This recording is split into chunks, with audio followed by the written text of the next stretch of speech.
Hi, everybody, and welcome to the Make a Move Show. This is your host, John Carlson, aka JC the Change. And we're going to talk basketball.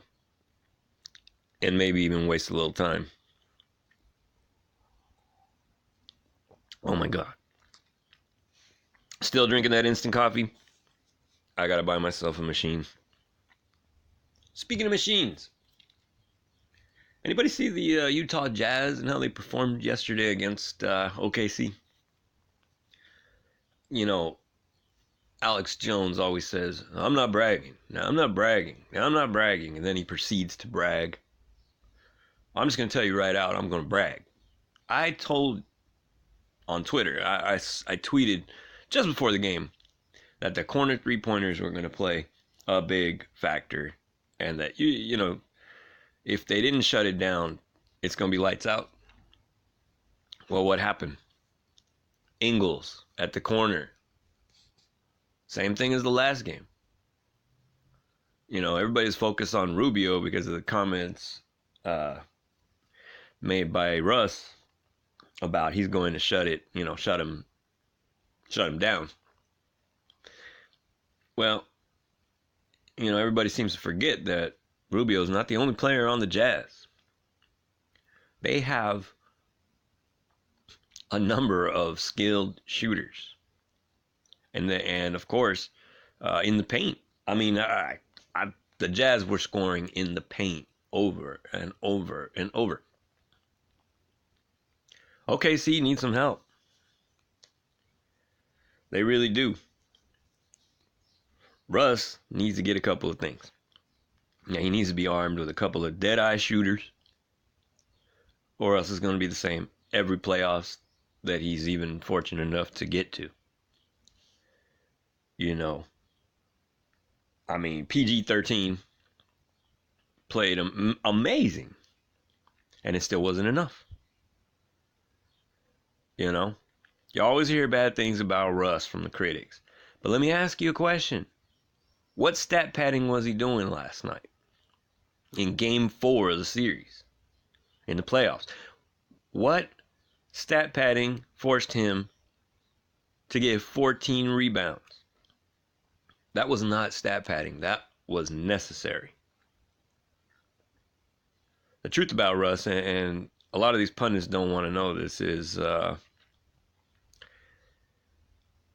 truth about Russ is that he needs help.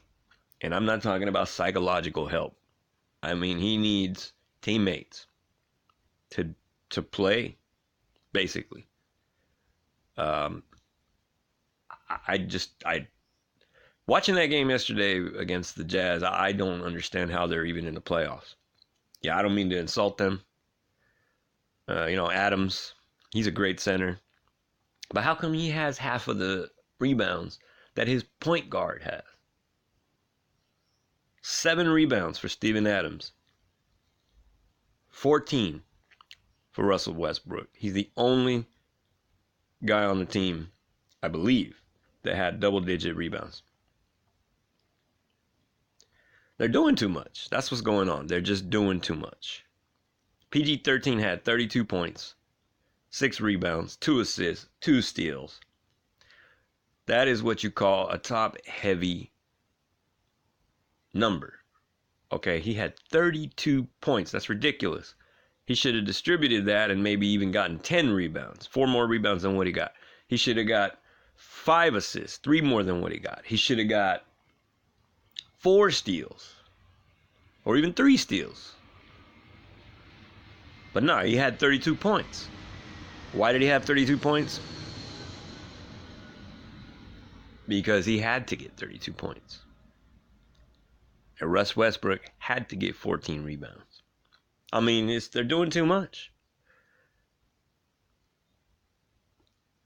Russell Westbrook's not jumping up there for every board because he wants to, because he's stat padding or whatever they want to call it. You know, trying to inflate his numbers. No, he's doing it because he has to. OKC needs a shooter. They need 2. It's really not even close at this point. So tonight, we got some more games. What do we got going on here? Let me look at my notes. Of course, Milwaukee's going to go to Boston. I personally think the Celtics are going to win this one. It was too close in the last game, and the Bucks were basically lucky to win off of that last tip. Not really lucky, but you know what I mean. I mean, they were, in other words, if they were the dominant team, it would not have happened on a last-second tip. The Heat are going to Philadelphia to face the Sixers. The Spurs go into Oracle Arena to face the defending champs. You know, they should call them the Golden State Waterers because they make it rain. I think the Warriors are still going to win the series despite the fact that the Spurs have played phenomenally in the last couple of games. You know, I think that the Spurs got a big lift from they wanted to win for Coach Pop. You know, but this is the Golden State Warriors. Hold on, folks.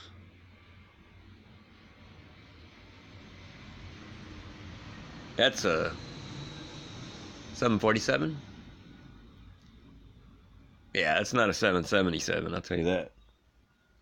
Anyway, still living by the airport, still drinking instant coffee, still poor, but that's okay. Can't wait for the games tonight. I think I just got a text.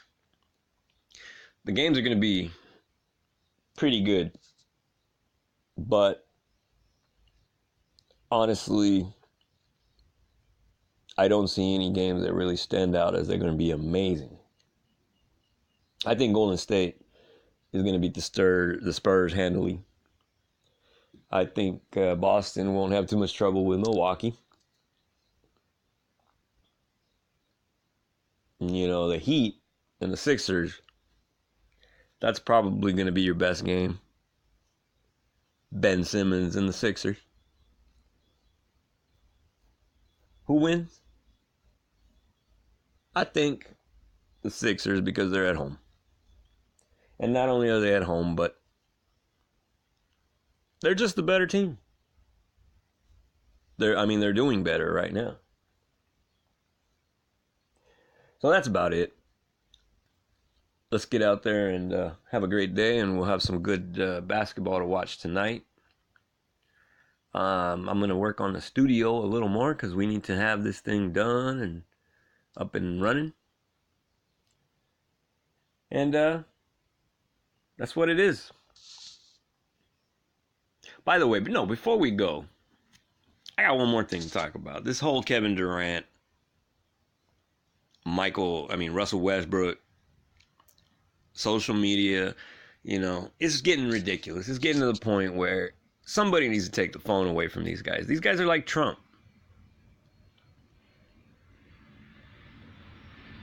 Sheesh.